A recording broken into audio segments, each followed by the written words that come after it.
మా అత్తయ్య అయితే "నువ్వెప్పుడు మైసూర్ పాక్ చేయలేదు గదా ఇంట్లో. ఒకసారి చెయ్యి టేస్ట్ ఎలా వస్తుందో చూద్దాం" అని చెప్పేసరికి నేనైతే ఫస్ట్ టైం ట్రై చేశాను.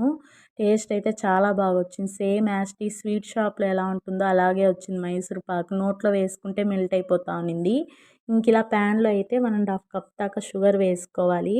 ఏ కప్‌తో షుగర్ వేస్తామో అదే కప్‌తో 3/4 కప్ దాకా వాటర్ అయితే వేసుకొని ఈ షుగర్ మొత్తం మెల్ట్ అయ్యేదాకా మిక్స్ చేసుకుంటూ ఉండాలి.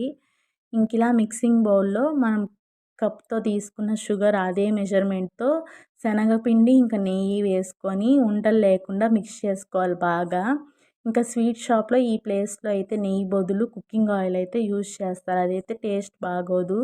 మా అత్తయ్య నెయ్యితోనే చేయమందని చెప్పి నేను చేస్తున్నా. ఇంకిలాగా షుగర్ మొత్తం మెల్ట్ అయిపోయి ఈ స్టేజ్‌లో తీగ పాకం అనేది వస్తుందనమాట 5 మినిట్స్‌కంతా. ఈ స్టేజ్‌లో ఉన్నప్పుడు మనం మిక్స్ చేసి పెట్టుకున్న శనగపిండిని మొత్తం యాడ్ చేసేసి లంప్స్ లేకుండా అంటే అడుగు పట్టకుండా లో ఫ్లేమ్‌లోని హై ఫ్లేమ్‌లో పెట్టకుండా మిక్స్ చేస్తూ ఉండాలి. నాకైతే దగ్గర దగ్గర 1 ½ అవర్ పైన పట్టేసింది టైము. ఇంకిలా మిక్స్ చేస్తుంటే కలర్ అయితే మారిపోతుంది.